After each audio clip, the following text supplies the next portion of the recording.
Hey, what's up, Blazer fans? Welcome to the Blazers Edge podcast. I am Tara Bowen Biggs, joined as always by Blazers outsider Danny Marang. Danny? Hello. It's quite beautiful outside. It's a little weird to be podcasting during the day, but here. I know. We usually are doing this at night. The other thing is my neighbors are all mowing their lawns right now. Yeah, I mean, that's typically what people do on Sunday afternoons, right? That's kind of the standard. Well, they usually don't do it Sunday night. I mean, that's kind of like if you're talking like the easiest way to spot a serial killer, mowing your lawn at night would have to be pretty high on that list, right? We had this discussion at work, like seriously at the NBC studios, but like probably 3 weeks ago in the season. Somehow, like throughout the day, everybody was asking, "What would be your serial killer trait?" Wow, that is not how I expected. But before we answer that question, we better bring in our guest. I am so happy today that we have as our guest Keith Parish. He is the host of Grits and Grinds Memphis Grizzly podcast and host of one of my favorite Fastbreak Breakfast and NBA podcasts. Keith, welcome to the show. Thank you for introducing me. I didn't know if I was even allowed to chime in earlier when you guys were bantering. I was like, I haven't been introduced yet, so I'm not here by the rules of podcast, so I didn't know if I could say anything. But yes, thank you. Glad to be here. If I had headlights on my lawnmower, I would, however, as a flex, mow my grass at night. I think if you have headlights on the lawnmower, that removes the serial killer trait license, because then you're just, Does it? Really? I don't know. I mean, if you drove that thing like through your neighborhood with the headlights on, then you're back to the top of the list of serial killer traits. Certainly. The second you leave the yard and go on the street. Yeah, maybe with a couple weed eaters in each, maybe a leaf blower and a weed eater. You're going from serial killer to straight purge. Or like an Evil Dead half arm with leaf blower attached to the arm stump. Now we're talking. Can I say arm stump on your podcast? Absolutely. Okay. Yeah, but we don't do the other swear words. Oh, good. Shout out Stumptown Roasters. I just watched Point Break the other day, and the old one, right? Yeah. I mean, one of the most perfect movies ever made is also what it's known as. The new. I would like a fun fact. The new one is 72 minutes long, which is your basic like Bluth brand off Disney cartoon length, but it has 16 minutes of credits inexplicably to stretch it out to a firm like 88 minutes. You're kidding. Little fun fact. So honestly, how did you know that? Well, I watched it. I have no regrets. You timed the credits? No, I watched it and like, you had the little progress bar on the bottom of the screen on whatever it was, like it was on HBO Now, and the movie was over and we weren't close to the end of the progress bar. And I was like, is there a weird like Marvel after credits scene? No, there was nothing. There was like 16 minutes of credits. Was it just like over the black background? Yeah, or was there black surfing? Background, moving incredibly slow. Just terrible. I don't know what's the right word. X Games music was going, and it was just a very long. Someone can fact check me, but this is my memory, and I'm choosing to believe my memory right now that was the case. Wow. Well, I've never watched that version because I felt that Point Break was one of the most perfect movies ever made. And I didn't want to, I'm super open to remakes of movies. I don't like fundamentally have a problem with remakes. It's just like when you have a movie that stars Keanu Reeves and Patrick Swayze, like how can you move on to see another version? I'm just not ready yet. Maybe I will be later. Did you but see knowing that you watched it in Lori Petty? Pardon me? Did you see a little bit of yourself in Lori Petty? That's an interesting question. I don't strongly identify with her or Tank Girl. I feel like I don't want to give away too much of like my off-air personality, but I feel like I'm more like Gary Busey, really. I really like liked him, and every time we watch the movie, my husband just goes crazy every time Flea comes on. So it's just a celebration every time that movie comes on our house. But we're gonna move on. I would be happy to go and do a Point Break episode with either of you guys anytime. I can talk about that movie a lot, but we should probably move on. Now, Keith, today we are gonna pay homage in a lot of ways, or actually just destroy any reference to your wonderful podcast, the Fastbreak Breakfast. I thought we could do that by calling this the Trailblaze Trail Mix, or Trailblaze Trail Mix Up podcast. And so instead of breakfast, we're going to talk about snacks. And the way you usually start off your podcast is by asking folks what they had for breakfast. So I'm going to start off and ask you guys if you've had any snacks today, or are you planning on having any snacks? Ooh, I haven't. Lit up there. Well, I haven't had snacks today. I'm trying to think of what I actually snack. I guess with the lockdown and the staying at home, we've stocked up on mainly provisions. So I feel like the snacking is a lot lower. The one thing that Fast Break Breakfast listeners will know that I guess is a snack is I have an incredible sweet tooth, almost a debilitating sweet tooth. And I have so many packs of jelly beans and these sour sweet tart gummies that are all left over from Easter candy. We did hoard those. We cleaned out our grocery store, took them all. And I've actually not had any in about 36 hours, and that's like an achievement. I'm going to try not to eat any more candy today, but most of last week was just snacking on jelly beans and or sour candy. Those are excellent snacks. I love jelly beans. Yeah, I'm not a sweets guy, but definitely jelly beans and Swedish fish. Those are I am pro Swedish fish. But like you said, like with the quarantine, not a ton of snacking. Like before we started the pod, I literally just finished a delicious buffalo burger on a brioche bun, and it was quite exquisite. And it's probably as close as I'll get to snacking probably today. But honestly, the biggest drawback right now is getting back and forth to the store. I'm not a sweet tooth guy.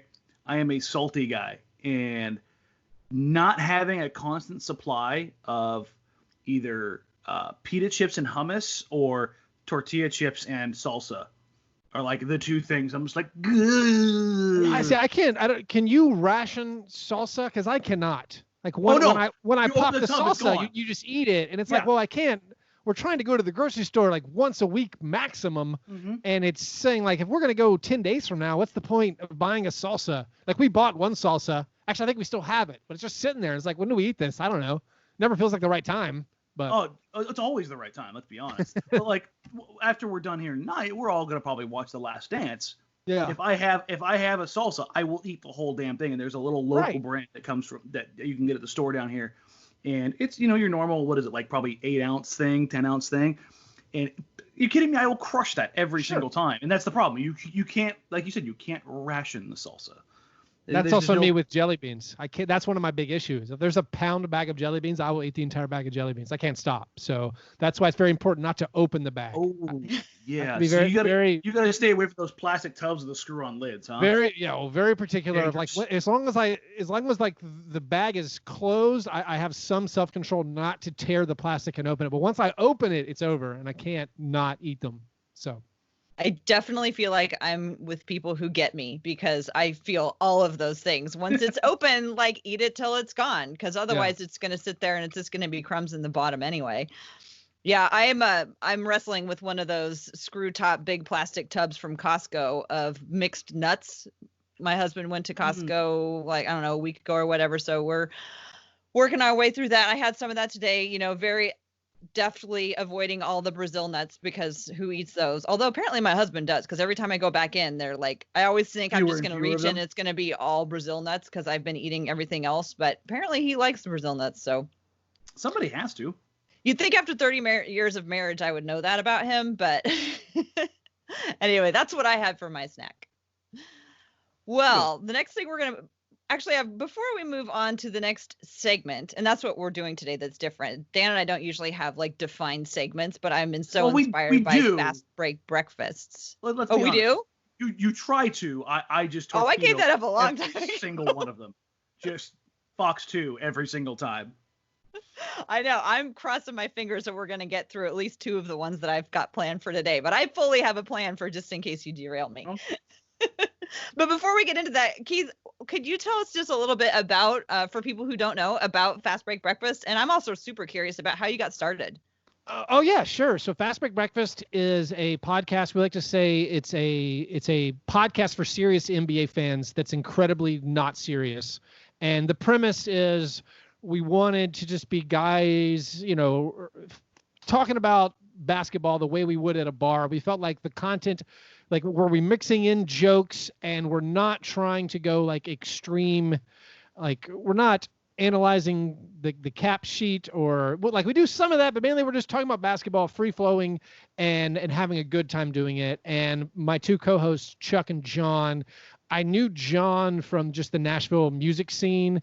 And at some point people were like, hey, do you know this guy, John? He is also obsessed with the NBA. And the same thing happened to John. We're like, hey, you should know Keith. And so John and I were like acquaintances, and we became like text pen pals where we would just text about the NBA, even though we weren't like active friends or we didn't hang out much together.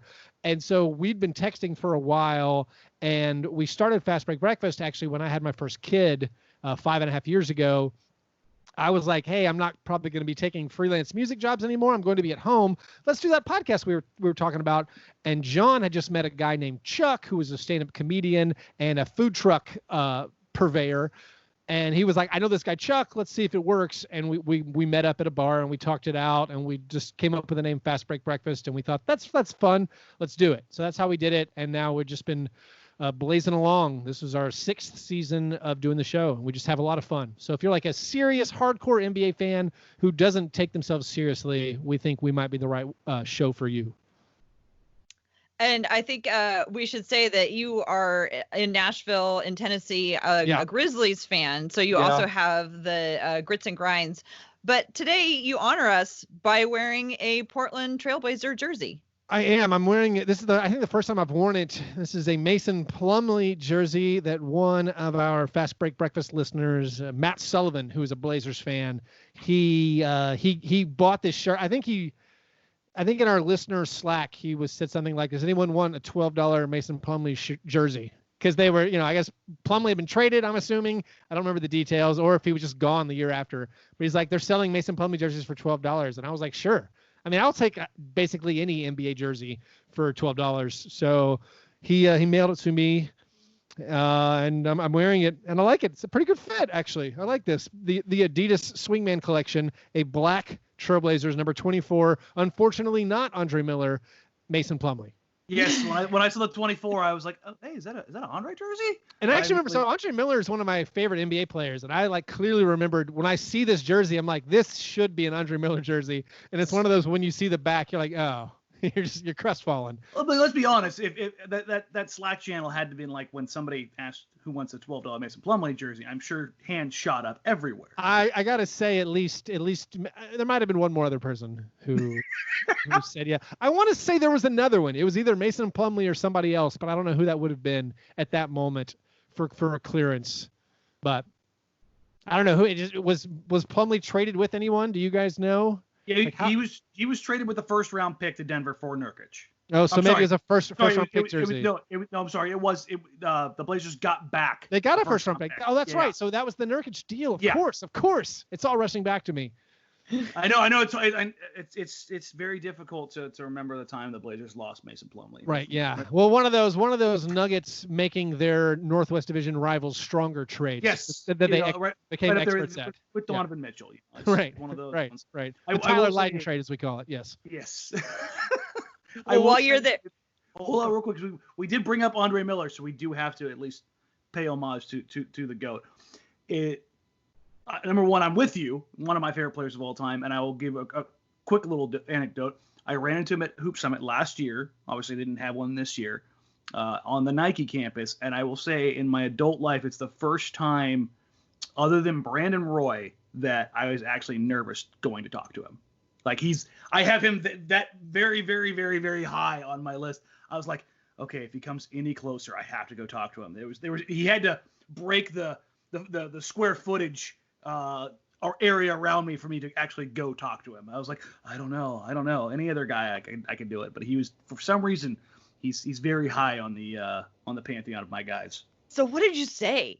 I would have been so tongue-tied, I wouldn't have known what to say to him. I'd be like, I loved your 52-point game. Yeah, honestly, I just introduced myself, told him I loved his game from the time he was in Portland and before, and it was really nice to meet him. Just wanted to come say hi, and I just loved watching you play your entire career. That's basically all it is. He's, okay, cool, thank you, man. Appreciate you.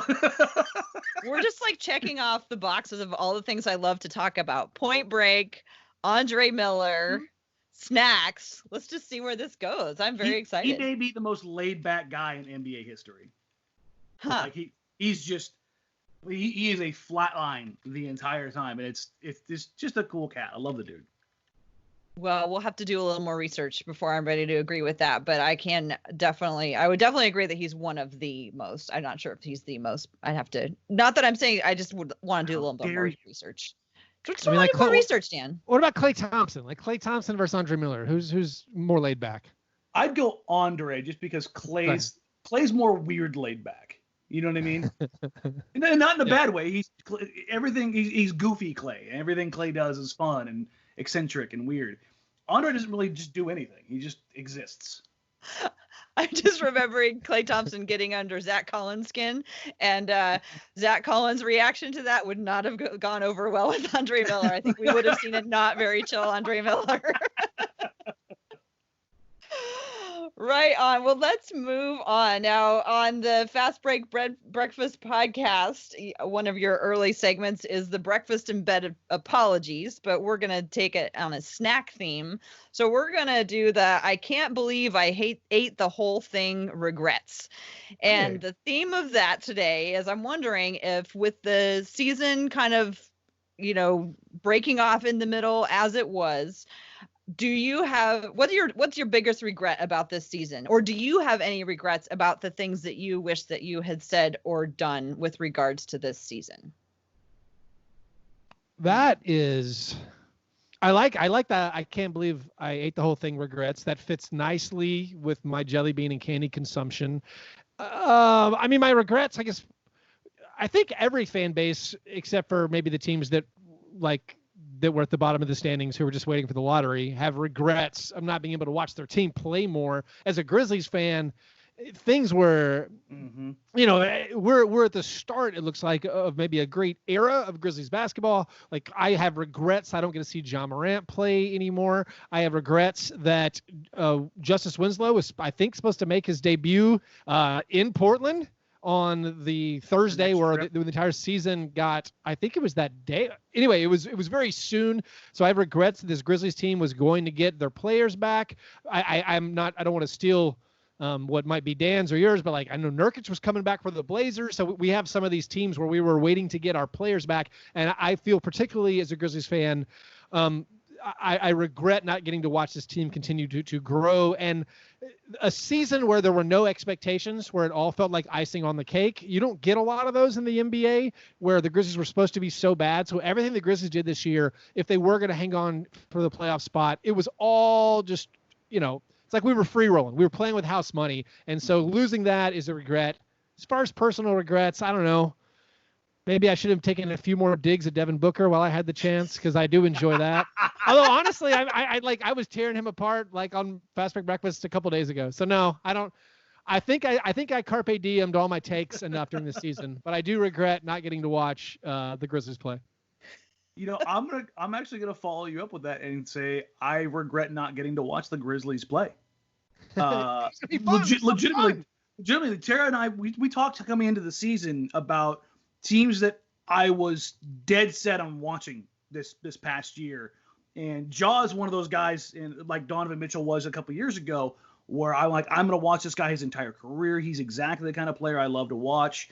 Jaren Jackson Jr. is another guy that I absolutely love to watch. And I was like, this is going to be a fun team. They are going to be my non-Blazers team I watch. And yes, the regret part of it is going to be not getting to see how John Morant, who I compare mentally to Damian Lillard, how he competes down the stretch fighting for that 8th seed against this Blazers team. And with that, the return of Jusuf Nurkic and maybe the return of Zach Collins. And seeing if Portland could, even through the absolute blank show that they put on this year, could still, through pure sheer will and absolute commitment from Damian Lillard, would find themselves in the playoffs yet again, just somehow, some way. And just because they've done it like seemingly every way. He's never missed the playoffs in his career. And they've stumbled into it. They've soared into it. They're a decent team. They had never fallen face first into the playoffs because of, everything that happened around them with expectations. And I'm kind of the opposite as far as like getting the takes off at the end of the season, because by the end of this season, I was out of them because you just had no way, any way, shape, matter, or form to understand what the hell this team was, who they were going to be on a given night. There were times we're sitting there doing the show after the post game, and you just don't know what it is that happened, what's going to happen. Like expectations, I've never covered a team or been involved in any way, shape, matter, or form with any team in any sport where I knew what to expect less than I did with this team this season on a nightly basis. And I think as frustrating as that is, I think I regret not knowing that, like night in, night out, what the hell was going to happen. Yeah, but Dan, you said from the beginning that you always said that got to be interesting. It was going to be interesting. We didn't know, but no matter what, this season was going to be interesting. There was just so many variables. So, like I said, I miss it. As someone who's like, I'm not a Trailblazers fan, and with somebody with no skin in the game, I almost would think as a Trailblazers fan base, this season's shutdown, like, it isn't necessarily that painful. Yes, you were robbed of the chance to maybe make a run and catch the Grizzlies and hold off the Pelicans and whoever else. But also this season has been cursed. You lost to Zach Collins. You knew Nurkic was going to be out for most of the season anyway, and the team wasn't playing well or winning. So you're just like, hey, let's get a lottery shot. Well, who cares? Like this, we weren't going to do anything in the playoffs. We weren't winning a series. Let's just get healthy.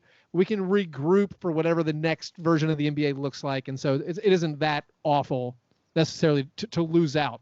The biggest thing, and I think everybody in Portland will probably agree, was not getting to see Nurk come back. Yeah. Like that was, 2 weeks before the season ended, he went out onto the floor, onto the floor at the Moda Center to warm up, 3 hours before the game. We were all sitting there getting ready to talk to Coach Stotts in the tunnel, and out comes Nurk in gear. And you could feel the goosebumps. Like he walked by and he kind of did his big goofy stride and hop down the hallway. And you could feel the energy in the arena from the other players, from the other media folks. You could just feel it was building towards something. Because he's like I call him, he's the Blazers talisman. Like he's their energy. Like Dame is their guy, but if you ever want to measure the pulse of this team, you look at Jusuf Nurkic. He's their swagger. He's all of that, and you could feel it building to something, and to just have it just stop and not know if it's gonna be anytime soon. I think that's the biggest regret.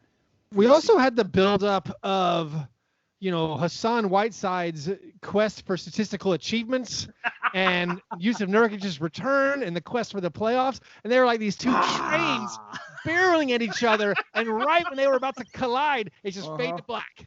Yep. It's like, to be continued. It's the Sopranos. That's Defensive Player of the Year to you, sir. That's right. The Sopranos, man. It's you're just sitting there like, what? Wait, what happened? Yeah, Terry Stotts, he has to be somewhat relieved. Like, man, things were going to get weird.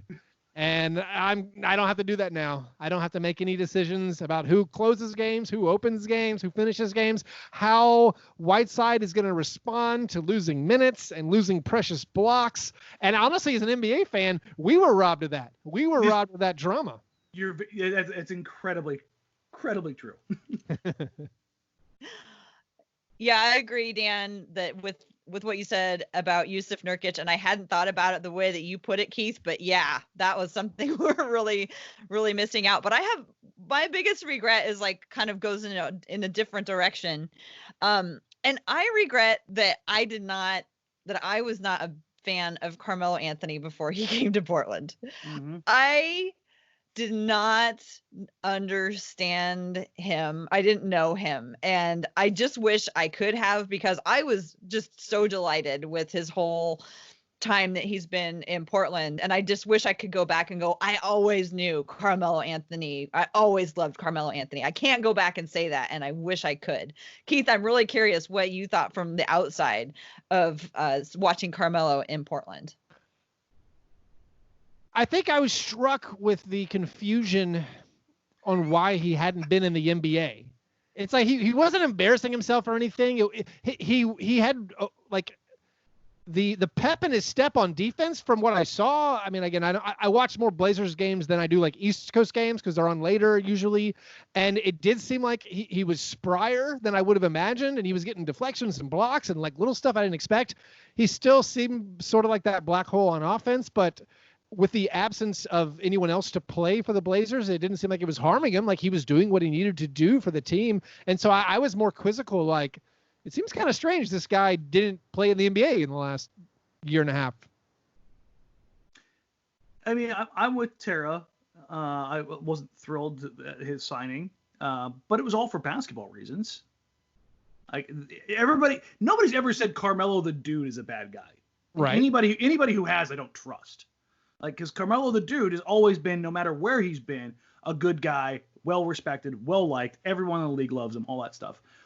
But I wouldn't call it a regret.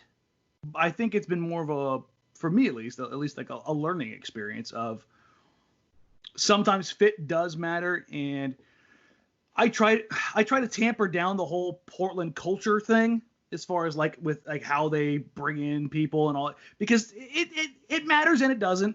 But the fact that they were able to get productivity out of Hassan Whiteside, productivity out of Carmelo Anthony, like that has to matter. And we were talking about before the podcast, they got productivity. Like JJ Hickson had his best season as a pro in Portland. Like when you're talking about culture and getting the most out of guys, I think that the Carmelo one was the one that like kind of cemented for me that, like, that's Portland culture. Like, it just somehow, some way, through the empowerment of Damian Lillard and Terry Stotts, they get stuff done.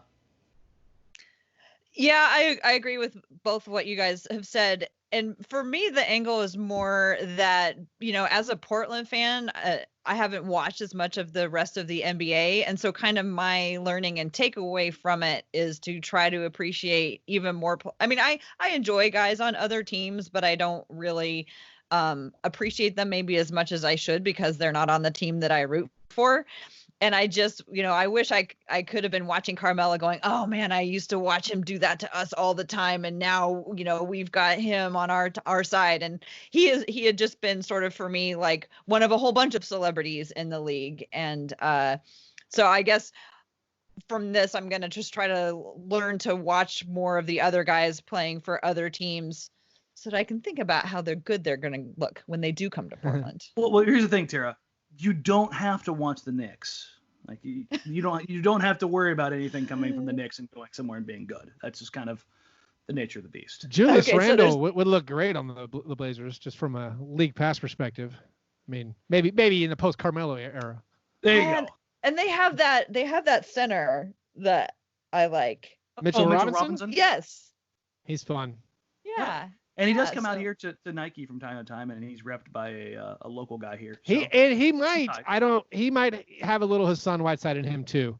I think he does love. I think the block is more important than the defense.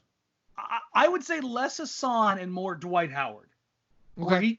He definitely likes to chase him, but I think that it's more chasing within the scheme a little bit more. Well, at least Dwight Howard was a Defensive Player of the Year and good. So that's a better thing to chase. Both of those things matter, yes, in context. Okay, moving on.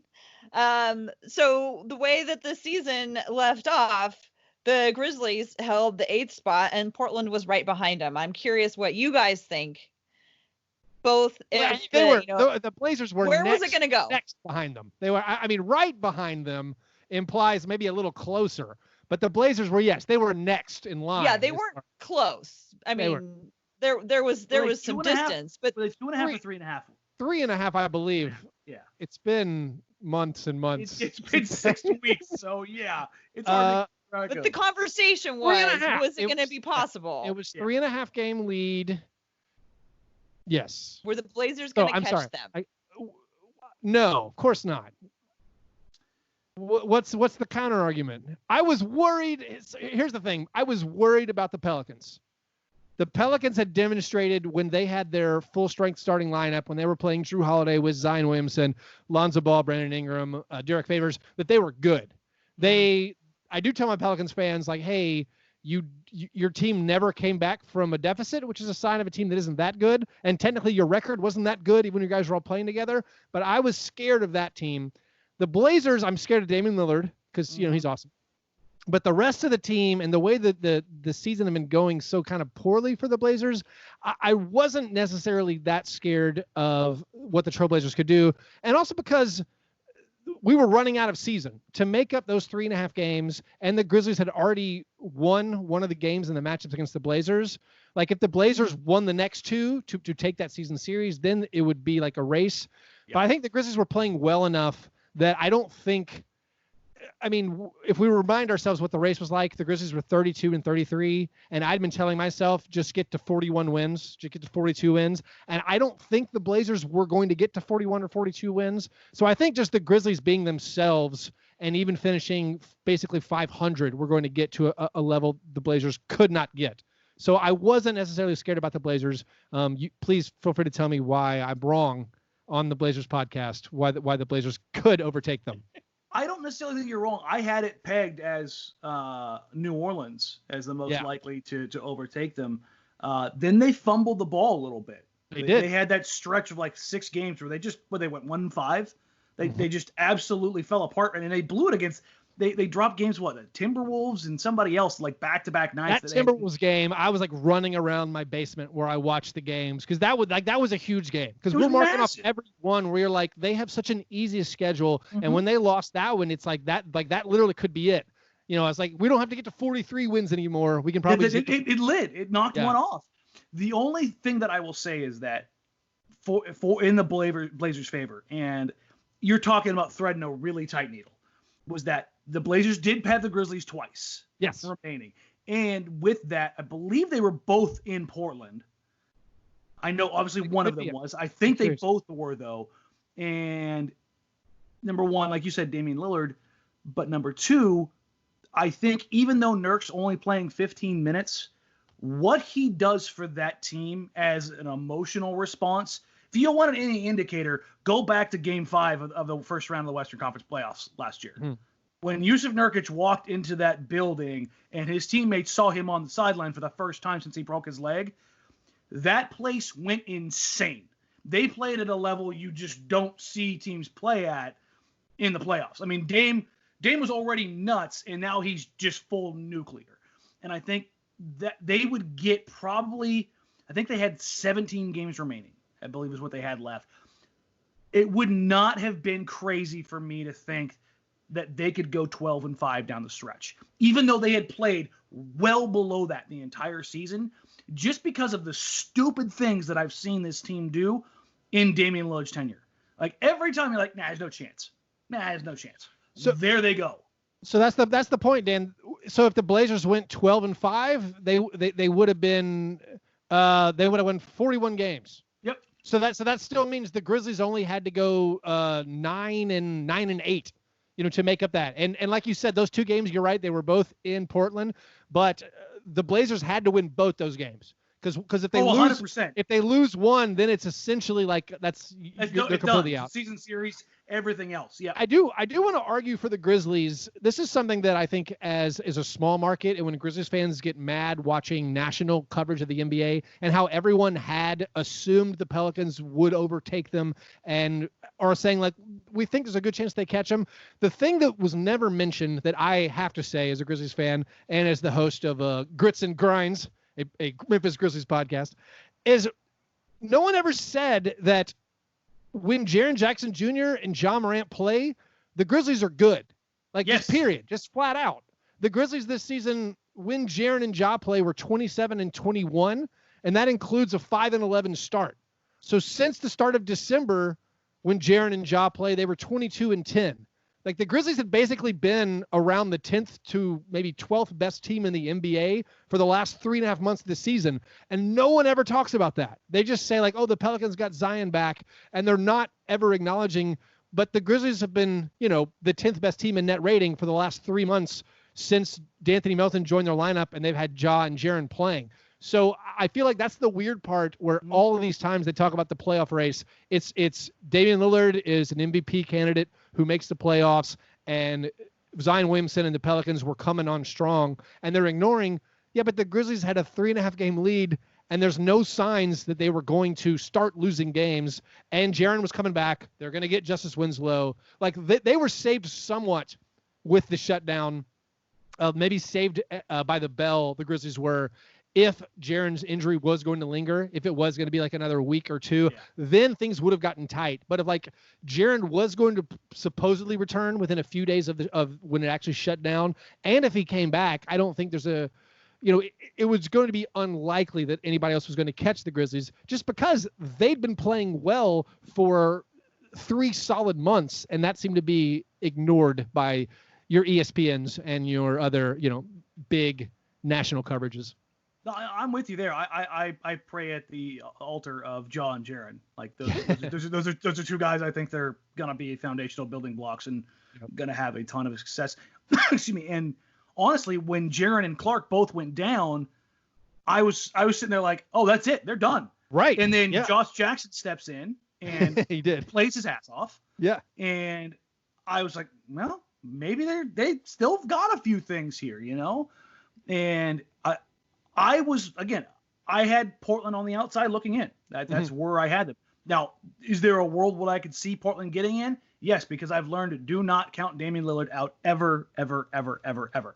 Yeah. But when I looked at it, I was like, maybe Ja really is that guy. And that's where I started to have that, and you and I talked about this, Tara, that whole idea that maybe Ja is this generation's Damian Lillard as far as just being so mentally tough against small college guy, ability to run an offense from day one, incredibly dynamic and explosive.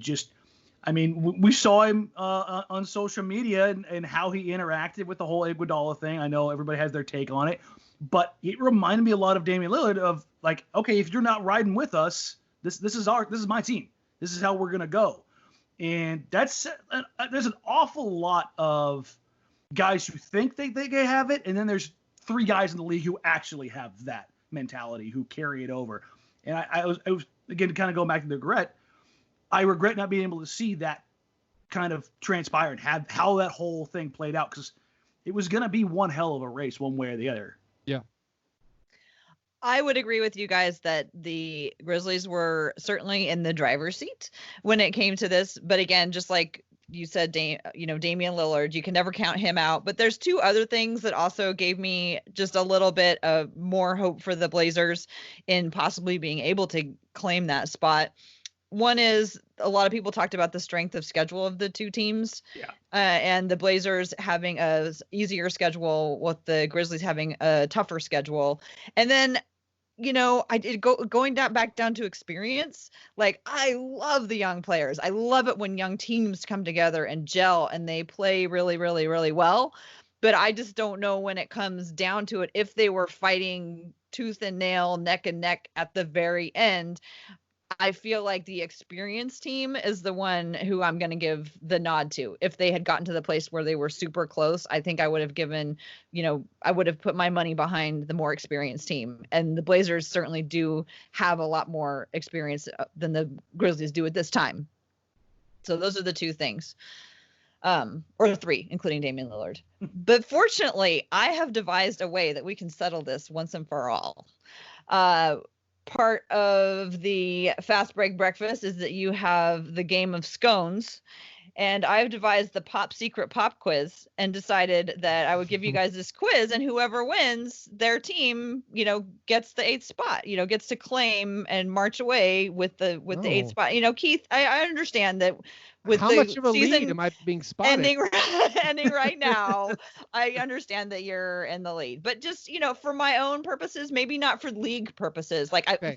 if I send the results to the league office, I'm not sure that they're going to honor them, but it'll settle it in my heart. How's that? It's fair. Okay. So here's how it's going to go. Here's the quiz. Dan, you're shaking your head. Okay. So Portland has been around since 1970. The Grizzlies have been around. They started in Vancouver in 1995. And since the Grizzlies became a franchise, there have been 22 players who have played for both squads. So we are going to talk through and see how many you guys can name. 22 players who played for both squads? We're not going to try to name all 22. I just want to know. So I think this is how we do it. We go one at a time. I'll give you guys one at a time to try and think up players who played for both squads until you can't do it anymore. Wow. Are we just going? Well, right, let's go one at a time. Okay. Let's let Keith go first because the Grizzlies are in the lead currently. So we'll let him go first. And this is really hard. I'm trying to I have two. did Bobby Jackson play for the Trailblazers? No. Oh man. All right. I'm going to take the easy one. Zach Randolph. That, okay. Come to think of it, that's the easy one there. Yeah. that's the easy one. So should we do it like horse so we don't have to do it on forever? That's good. So Keith has one miss. I have one miss. Dan has one make. Oh God. I have an egg. Although if we did this right, Dan would start with 3.5 letters. But it doesn't matter. I'll tell you one that I know for a fact is Darius Miles. Damn it.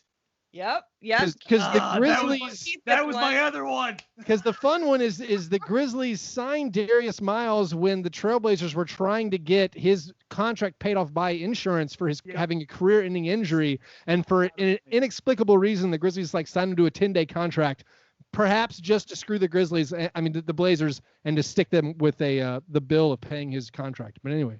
Oh no, that's nice. Good one. Yeah. Oh God.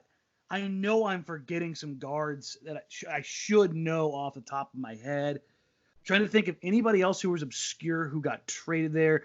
Unbelievably, Steve Blake did not play for the Grizzlies. Andre didn't. Nor did Joel Prisbilla. Yeah, I know. Kaman didn't. I'm just trying to think of. I know it's a lot. It's a lot of white guys. I am. Looking at the list, I think you'll. I've got one at least. On a few of them. Yeah, I've got one that finally occurred to me. I've got nothing. Darius and Zach were the two that I had. So can I answer one? Yep. One of my favorite players, Bonzi Wells. Mm-hmm. Oh God, how did I not have that? He left and went there right after. Yeah. God. So Keith has two. I can start giving little hints if you guys want, because I knew that there was no way I would get any of these, but once I started going to the list, I was so fascinated that I was like, oh, we got to talk about this anyway because it's so fun. Did Bano Udrih ever have a? No, Bano wasn't a Blazer. He was never made a Blazer. He was actually the president of the Blazer Killer fan club. He had more games as a King. Where he torched the Blazers than any random dude I could ever remember. And he also ended the LaMarcus Aldridge era, where Mike Conley was injured in the playoff series, and Bano Udrih just lit up the Trailblazers. That's right. Yeah, he had like a 20.8 rebound, 7 assist game or something. Yeah, she went absolutely bonkers in game 4 or 5. God, oh my. Let's get some hints, Tara, because I'm good at this. Did Wes Person ever play for the Blazers? Yes. Wesley Person. Woo! Yes. Wes was here for what, 2 seasons? He was in Portland. I think he was in Portland for 1 and Memphis for 2, or the other way around, because though I got the lists off of Wikipedia, and there was some I think that he was actually with Memphis from 2002 to 2003, and then Portland from 3 to 4. They had it listed differently. Yeah. Okay. I think he was part of the Bonzi Wells trade, actually. Come to think of it. That's not even fair. Think of brothers in the NBA, and it's Dan's turn to guess. Okay. Oh, Powell. Oh yeah, I forgot Pau Gasol played. Did he ever log? He never played a game, but he was an active member of the team. So in the media that I'm going to give you credit for that one. I need a ruling here. I actually thought I'm of making the Gasol, ruling here. but I was like, the whole idea of Powell being a Grizzly still, I was thinking of Mark, and I'm like, well, I've always wanted Mark here. Well, if that's the case, Hassan Whiteside, right? Did Hassan Whiteside play a minute on the Grizzlies? He might have got. Hassan Whiteside was in training camp with the Grizzlies. I don't think he ever made the active roster. Show up on the list. I'm actually curious now. Okay, I'm gonna put that one aside because right now you guys are. Keith has one is in the lead with one because Wes Person puts him over the top, and Dan has 2 with Zach and Pau. There is another guy who's the brother of another player. Lopez. No, he didn't play. Oh, no, he played for Luke Ridenour was on the Grizzlies. I mean, he was on the roster. What more do we need? Luke Ridenour played for the he was part of the Matt Barnes trade when Luke Ridenour got traded 3 times in like 5 days. He's from Oregon, but he didn't play for the Blazers. Oh, he never did? Okay, that's my mistake. I assumed. Yeah. I'm maybe thinking of a Dan Dickau. I don't know. They're all the same to me. Yeah, no, Dickau did play here. Yeah. Okay, the brother that I'm thinking of, I'll give you this one away, is Seth Curry. Oh, Seth Curry again. Seth Curry played 1 or 2 games on the Grizzlies. Yeah, he was there. That's a tough one. He did play on the Grizzlies. Do you want any more hints, or should I just tell you some of the ones that you're just going to go? Give us a couple more hints. Okay. Sure. This guy is from Portland. He didn't play in. Did he play in? No, they moved to. When did they move to Memphis? 2001. Yeah, 2001, I think. Okay, so yeah, no, he did. This guy's one of Portland's own. One of Portland's own. But he was a big deal on the Grizzlies. Oh, Damon Stoudemire. Yes. Oh, he's wrapped. No. I was thinking that's funny. So I was thinking Damon Stoudemire, and then I talked myself out of it. Toronto. I knew he was and he was an assistant coach on the Grizzlies too. Yep. Yeah, that's too bad. Yeah. So did Brevin Knight ever play on the Trailblazers? No. I can now imagine every backup guard. I can just imagine them in the Trailblazers. That's what I was talking about. Like I know there's a ton of guards on this list, and I can't think of who they have. So there's a big man who was in Portland pretty recently, and he became somewhat of a folk hero while he was in Portland recently. But before he was in Portland, he was in Memphis. How about Jarnell Stokes? Nope.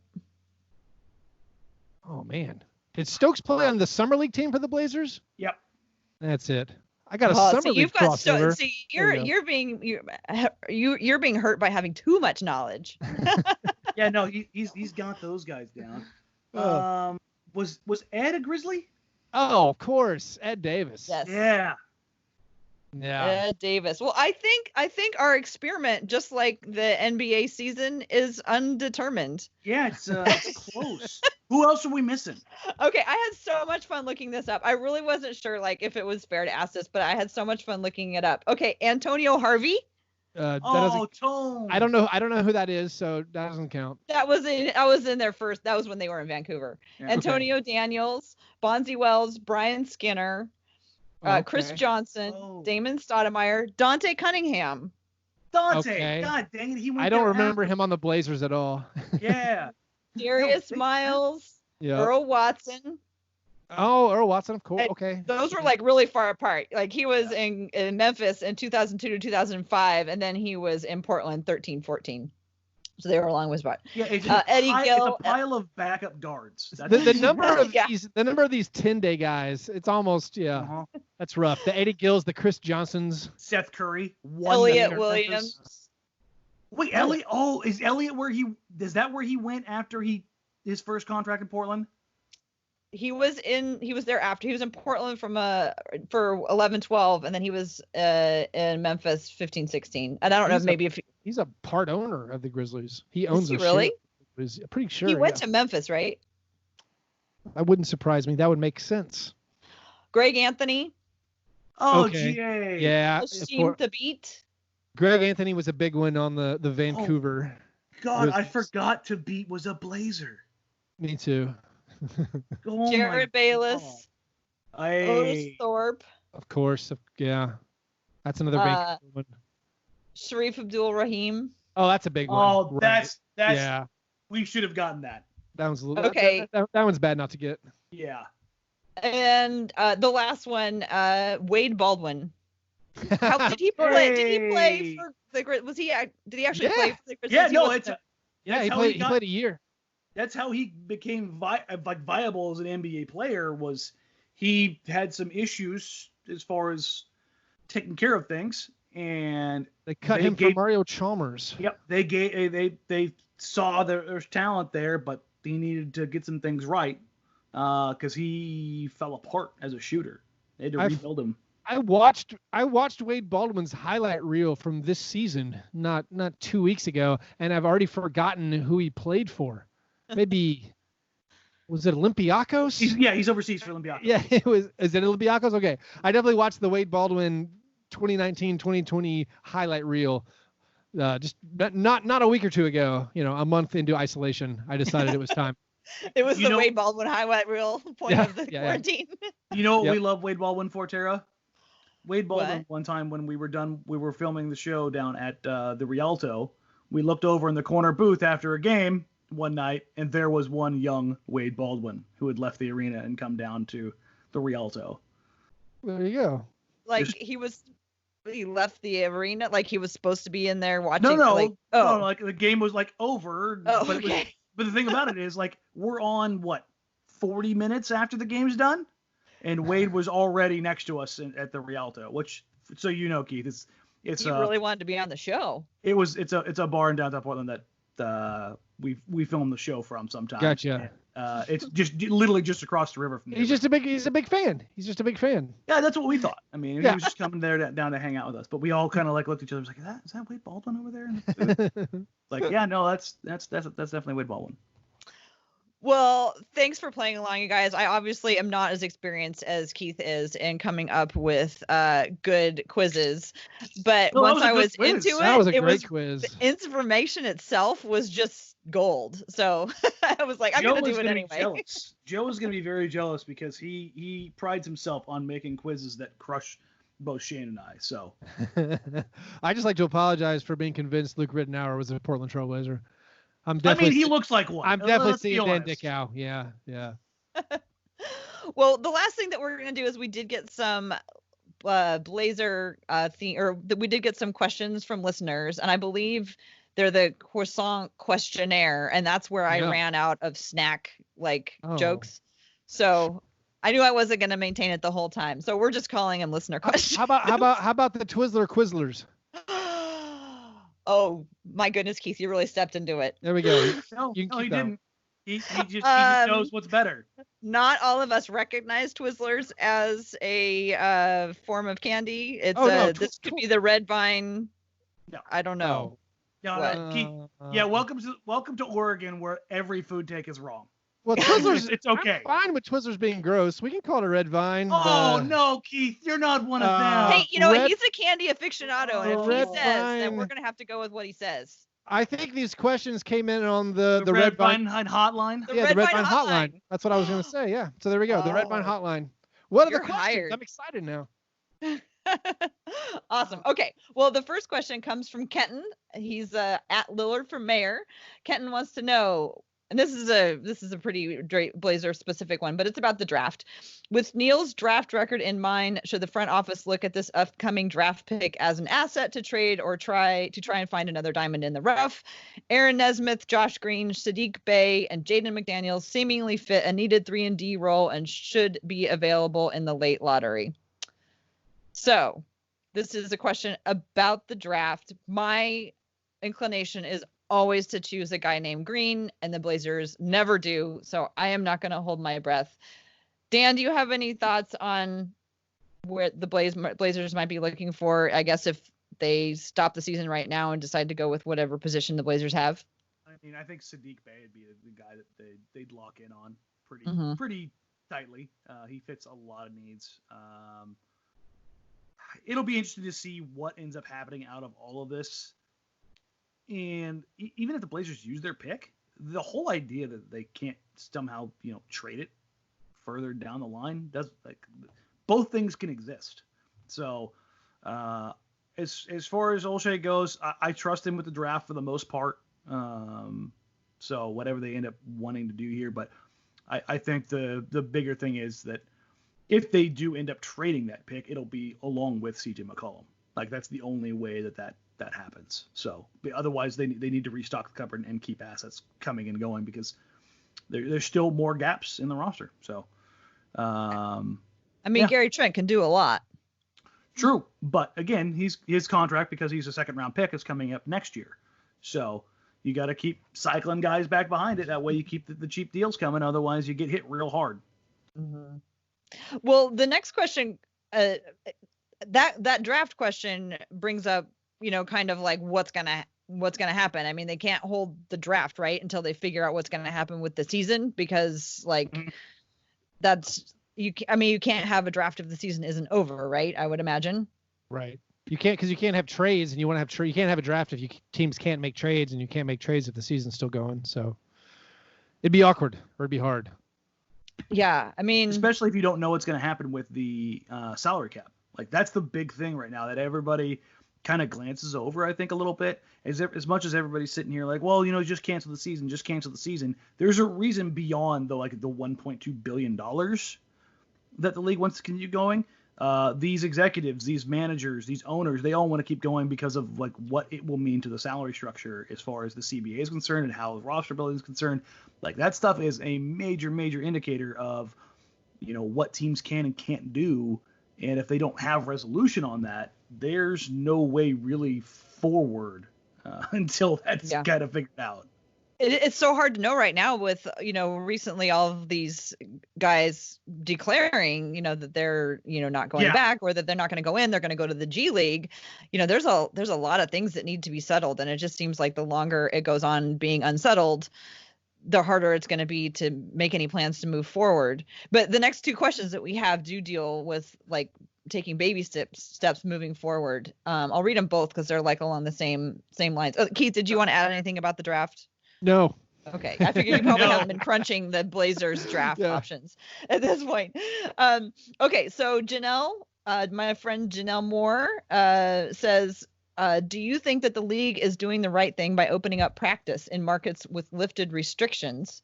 And then Blazers fan 72 at Hecubus has a similar question. What do you think of the NBA reopening some practice facilities in states that are relaxing shelter-in-place orders? Is it fair or unfair? Will it give those teams an advantage over teams that can't reopen facilities?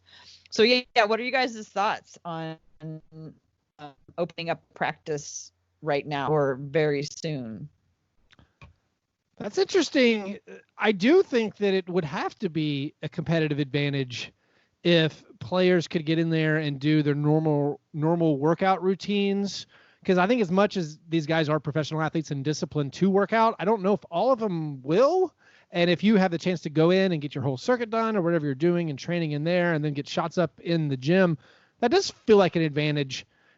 As far as whether it's a good idea or not, it doesn't seem awesome, but it also seems like I don't think it's going to affect things in a major way. I assume the NBA will have very clear guidelines and hopefully tell the guys keep a mask on. I assume they're not going to let them all come in one time, like if they schedule them so like only 2 people or 3 or 4 can be there like at the same time and not be close. And I do, again, assuming that the teams are very carefully cleaning and disinfecting the facility between use, after use, before use, that I don't think it's going to affect much as far as how it affects like the global pandemic and the U.S. outbreak.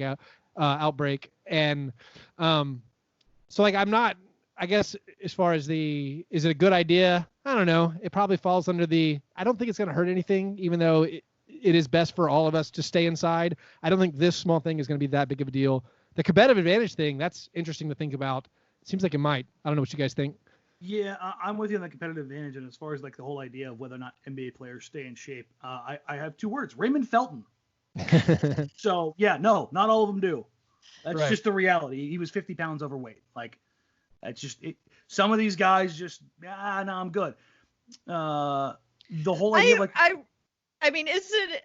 I guess like if things were going to start up in a couple of months, maybe I could see it as a competitive advantage. But if this thing is going to drag on for 6 months, getting into the gym a month or 2 earlier than everybody else, I don't think it's as that much of an advantage. Sure. I think we just don't know much. What the other end of this is going to look like. Here's the thing, though, and this is why I'm not trying to like overplay this or anything, but there are still guys in the league who do not have access to a basketball hoop right now. Right. At all. We saw Trae Young's basketball hoop on that horse broadcast. That's yeah. I mean, they asked him, did you measure that? He's like, yeah, we measured it. It was within an inch. It was like, are you kidding me? Well, we had Anthony Simons on a couple weeks ago, and we asked him that. He's like, yeah, no, I've got a hoop out there, and we asked him, did you measure it? He's like, yeah, it was off a little bit, but we made sure it was back to where it was. Like, but in talking to him, there's some guys that don't have access to a hoop. I know the Blazers. Even though there's the order for everybody to stay out of the practice facility, they're still running their rehab guys through. Like Rodney Hood, Jusuf Nurkic, Zach Collins, one at a time, or 3 different times during the day, were coming to the facility to go through rehab.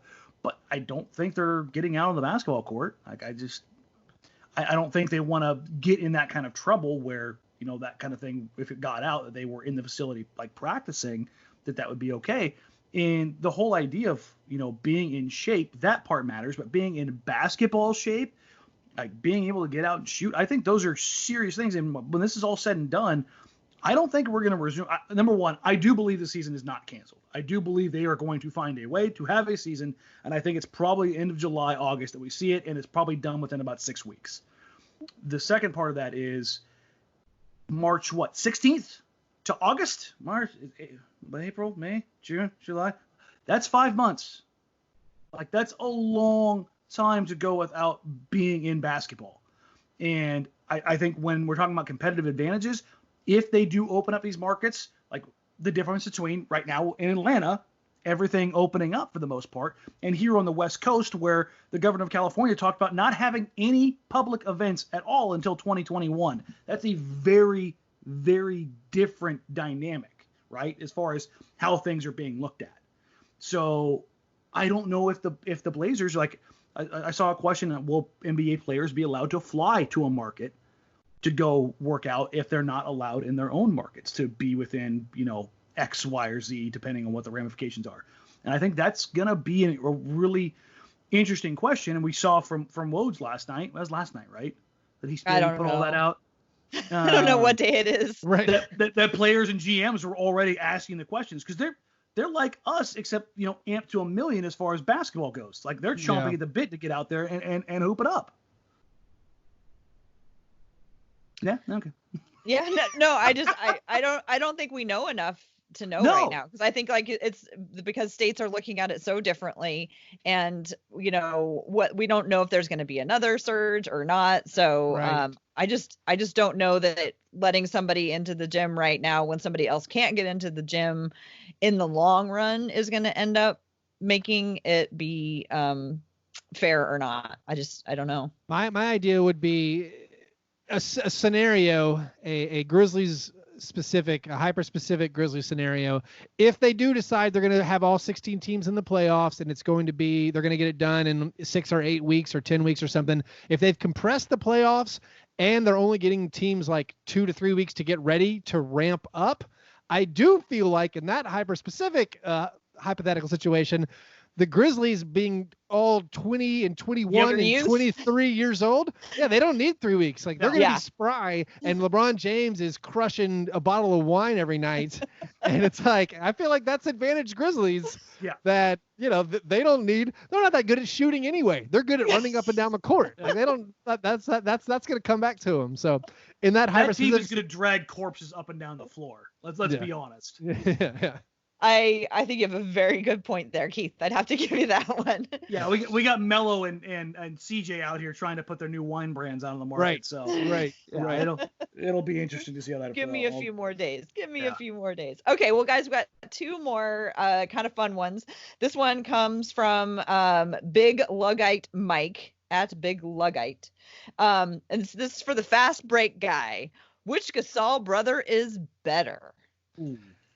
That's a great question. I feel like there's going to be some recency bias here. Marc Gasol, I think, is the better one, despite Dan has knocked over a chair when I answered. No, I think he threw it across the room. I don't know. So I think Marc Gasol is the better one, and that's probably a controversial take. Pau Gasol being way more famous, winning championships on the Lakers raises his profile a lot, making some very soft All-NBA teams on the Bulls when he wasn't even very good, but he was just racking up stats in the Eastern Conference. I think Marc Gasol is the better player. I think Marc Gasol could have been, or he was, the best player on 55-win teams with his defense, with him being the anchor at center on defense and one of the primary offensive options. He could anchor that team. Pau Gasol, I never saw that as a Grizzlies fan, where he could not be the best player on a 55-win team. His best years were on the Lakers. I wasn't watching them as closely, but he's like a perfect second or third kind of banana, and he excelled. And I don't know if you want to compare, Pau's had a longer career, way more All-Star games. But if like Pau had stayed on the Grizzlies, I don't feel like they would have had the same success. And I think Marc Gasol's peak when he was All-NBA first team center, Defensive Player of the Year, is something Pau couldn't have achieved. But it might be a controversial take, but I think Marc is the better Gasol brother, even though Pau's a slam dunk Hall of Famer and Marc is a questionable maybe. They both get in probably because of their ties to Spain and the Spanish national team. But I guess my controversial answer is Marc Gasol is better.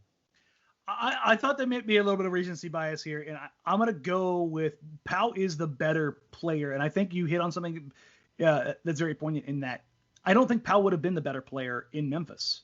I think how his style of play, it's not soft. It's more European, traditional European, and that fit with the Lakers and did not fit with the Grizzlies.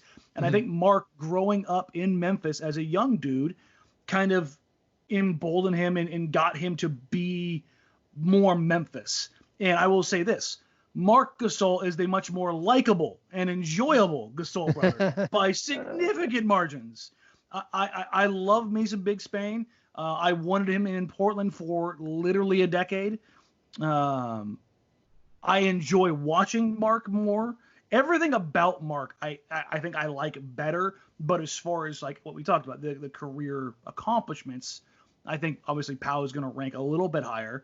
But yeah, I mean, I think the question really needs to be who's the more likable Gasol brother. Well, it's funny because Grizzlies fans have there's a significant portion of Grizzlies fans who've slightly soured on Marc because of his moodiness and the way he like kind of got, he got Fizdale fired and then so they've kind of turned on him a little bit. But I mean, I love Marc Gasol, and it's a tough question. Like at their peak, which one was better? I think it's actually very, very close, even though most people wouldn't consider it close and probably think Pau was definitely better at his peak.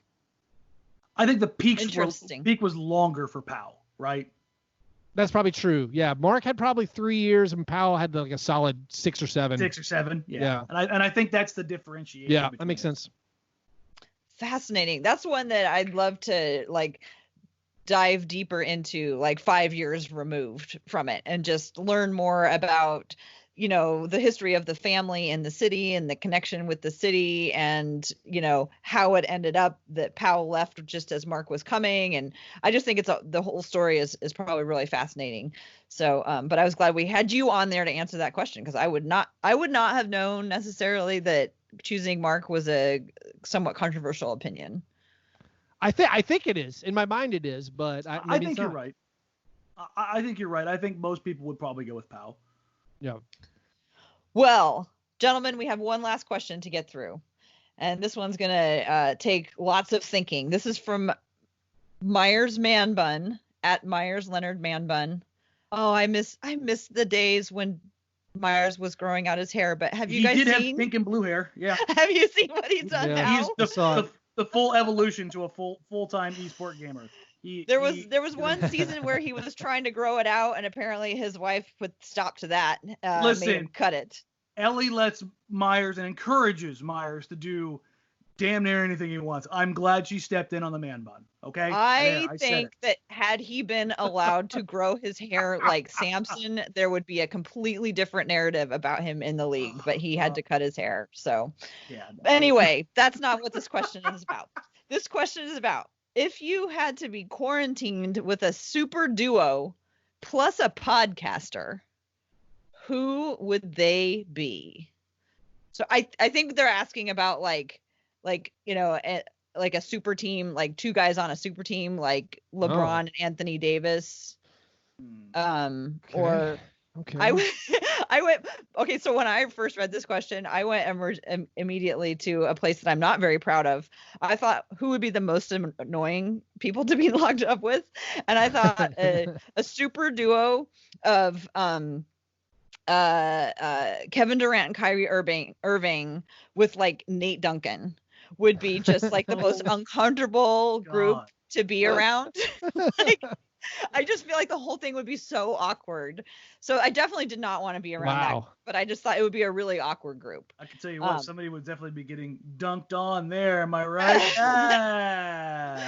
But the group that I put together is, I think I'm going back to LeBron James and Dwayne Wade, because we now know that Dwayne Wade can operate all of the technology because he's done enough of these Instagram stories now. So he can handle all that. So I think LeBron and Dwayne Wade together would be fantastic. And then I would, as the podcaster, I would lobby to have Richard Jefferson in there. He's a podcaster, right? You can call him a podcaster, right? Oh, absolutely. I think the three of them I couldn't imagine three more fun people to be quarantined with. I mean, that's a pretty good group. It's kind of funny. So the second you said like super team, I went the same way, Tara. I'm like, who the hell would I not want to be locked in with? And immediately Westbrook and Harden popped into my head. And I was like, oh God, that would be just some kind of hell.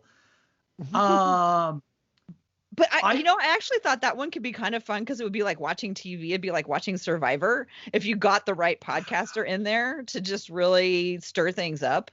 I'd have to go with one of the All the Smoke guys. It'd have to be Barnes or Jack. It would just the stories that they could tell. Like I've heard so many absolutely insane that I cannot tell stories about Birdman, about Chris Anderson. And I would assume that they're on the same level as him as far as the absolute insanity. So it would have to be one of those two guys. And I'm trying to think. I part of me wants to go with like a LeBron D. Wade kind of guy, but also I kind of want one of like the third wheel guys. Like I'd go with like maybe two third wheel guys like Chris Bosh. Bosh would be a really cool one. Bosh has always just been a cool dude that I always liked.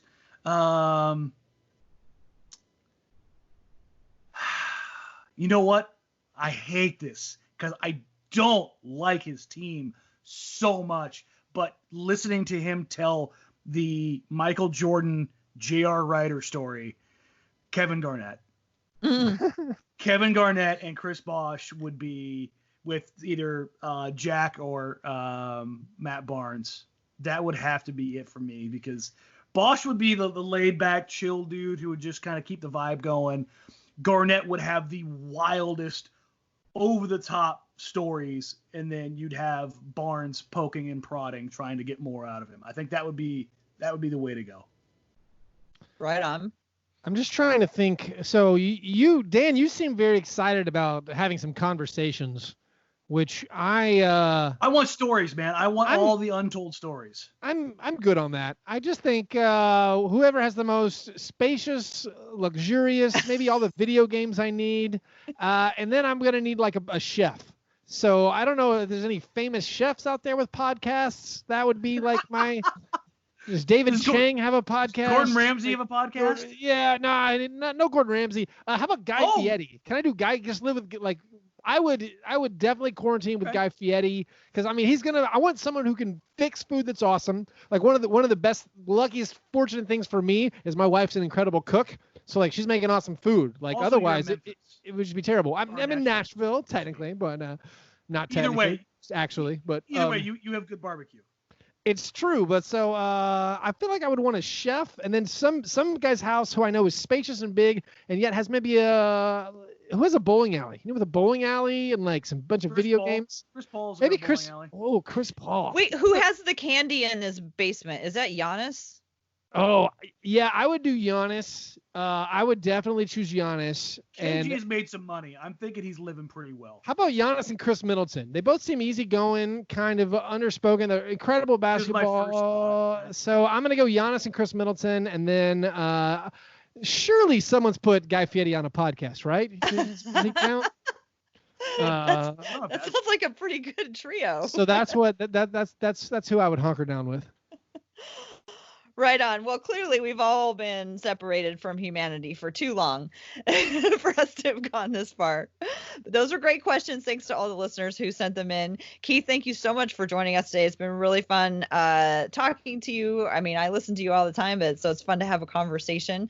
You want to tell folks how they can find your shows? Sure. Fastbreak Breakfast. It's for all NBA fans. We cover the whole league. It's available everywhere. You can follow me on Twitter, Fastbreak Break. And if you're a Grizzlies fan or want more Grizzlies information, my Grizzlies podcast is Grits and Grinds. It's on the food theme there, part of Blue Wire podcast, Grits and Grinds. I sit on my Chandler Parsons yoga mat and listen to Grits and Grinds to try to just get as much Grizzly information as I can. What was that? Where did you find that yoga mat again? I got that at a Memphis Grizzlies watch party hosted by Fastbreak Breakfast. That's right. In Nashville. Yeah. We host watch parties in Nashville, and Tara came to one and got a Chandler Parsons yoga mat collectible. I was so thrilled. Who else has a Chandler Parsons yoga mat that he sits on? Damian Lillard. Alrighty, so you can find me on Twitter at TCBBiggs. You can find the Blazers Edge podcast and all things Blazers Edge at Blazers Edge, blazersedge.com. Dan, why don't you go ahead and take us out of here? All right, folks, you can find me on social media at Danny Marang, at DANNYMARANG. Also at NBC Sports Northwest on Blazers Outsiders post-game show when the season resumes with Joe Simons. We do hope to have some stuff coming up soon as things maybe get a little bit more clear.